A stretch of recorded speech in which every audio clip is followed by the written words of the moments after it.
చిత్తూరు జిల్లా పలమనేరు నియోజకవర్గం గంగవరం మండలం పత్తికొండ గ్రామంలో ఉన్న సుబ్బమ్మ వెంకటరమణ దంపతులు కూలి పని చేసుకుంటూ జీవనం కొనసాగిస్తున్నారు.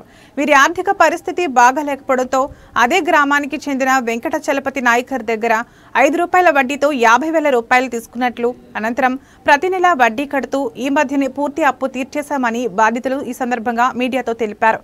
అయినా కానీ నాయకర్ తమపై అక్రమంగా పలమనేరులో ఉన్న ఒక లాయర్ని సంప్రదించి తమపై అక్రమ కేసు పెట్టి నోటీసు పంపించారని, డబ్బులు పూర్తిగా నాయకర్కి వడ్డీతో సహా తీసుకున్న డబ్బులు చెల్లించినా కూడా ఇంత అన్యాయంగా తమపై నోటీసు రూపంలో మనోవేదనకు గురి చేస్తున్నారని వారి ఆవేదన వ్యక్తం చేశారు. తాము వృత్తిరీత్యా కూలి పని చేసుకుంటూ జీవనం సాగించేవారమని వారి మనోవేదన వ్యక్తం చేశారు. తమపై ఇంత అన్యాయం చేసిన నాయకర్ గ్రామం మొత్తం వడ్డీ వ్యాపారం చేస్తూ ఎంతో మందికి ఇదే విధంగా మనోవేదన గురి చేస్తూ వారిని చిత్రహింసలు పెడుతూ గ్రామాన్ని వదిలి కూడా కొంతమంది వెళ్లిపోయేలాగా చేశారని, తమందరికీ అధికారులు న్యాయం చేయాలని మీడియా ద్వారా అధికారులకు వారి ఆవేదన తెలిపారు.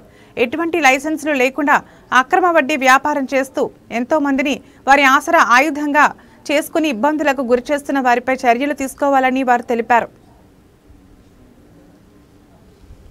5-6 మందిని పెట్టుకుని ఆ పిల్లోడు కూడా ఇచ్చేసాము. ముందర సంవత్సరం అప్పుడు నోటీస్ పంపించా.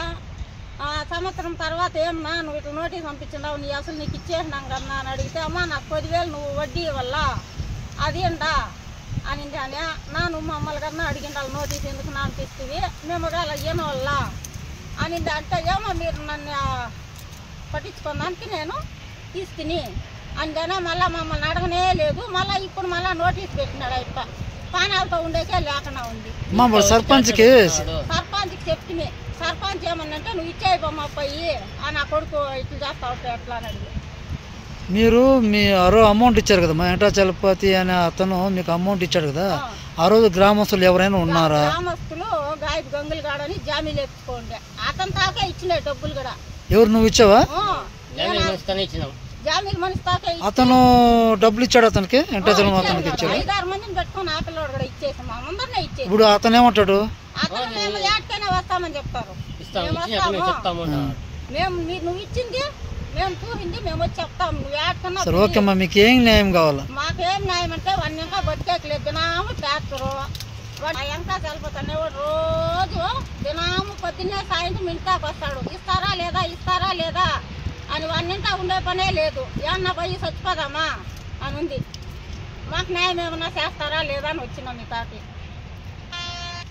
పోలీసు అధికారులు న్యాయం చేస్తారని ఈ తాకి వచ్చినాం. మేము వీడియో వాళ్ళతో వచ్చి మేము వాళ్ళకి చెప్పుకున్నాం మా బాధ. మీరు ఇచ్చేయండి ఊరిలో న్యాయం మేము రేపు చేస్తామంటా ఉన్నారు. ఎవరు చెప్పారమ్మా? ఊరు పెద్ద మనిషే చెప్పినాడు. మాది పత్తికొండ గ్రామము, గంగవారము. వెంకటాచలపతి అనే అతని తావా అప్పు చేసింటిని బండ కొనుక్కునేకి. మీరు ఎవరమ్మా? మీ పేరేమ్మా?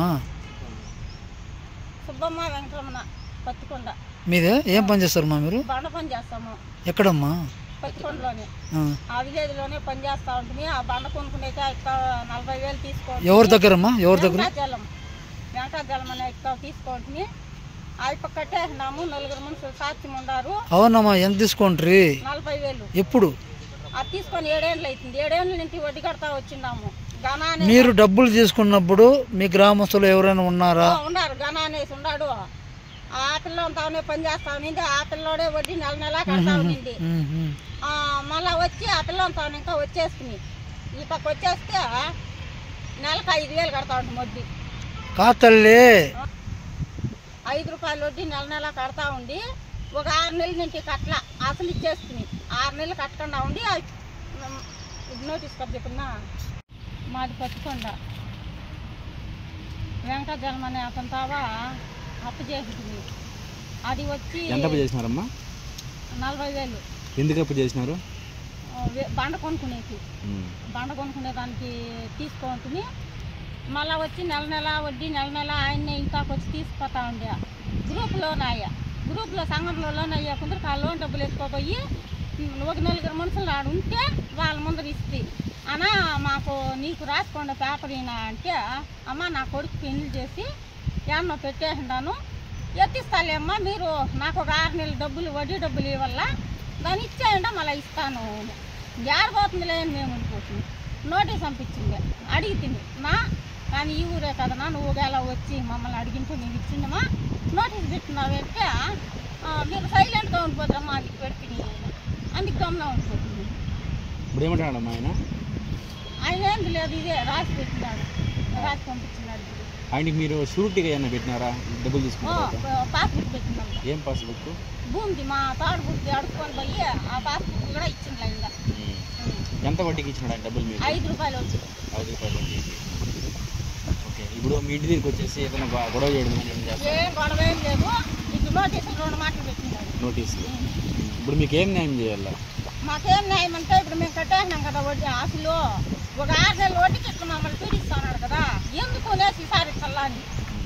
అంటే ప్రభుత్వం నుంచి మీకు ఏం న్యాయం కావాలమ్మా? ఇప్పుడు మాకు ప్రభుత్వం నుంచి మేము కట్టేసిండే దీనికి వాడు మమ్మల్ని ఇట్లా రాపా చేస్తున్నాడు కదా, అది కావాలి న్యాయం. మాకు న్యాయం చేయాలనేసి మేము కోరుతాం. మాకు న్యాయం. మీరు ఏం పని చేస్తారమ్మా వృత్తిపరంగా? బాగా పని చేస్తాం, కూలి చేస్తాము. మీకేమైనా ఆస్తులు ఉన్నాయమ్మా? ఏమైనా ఆస్తులు? ఇంటికి తప్పితే ఏమీ లేదు. మీకు పిల్లలు కానీ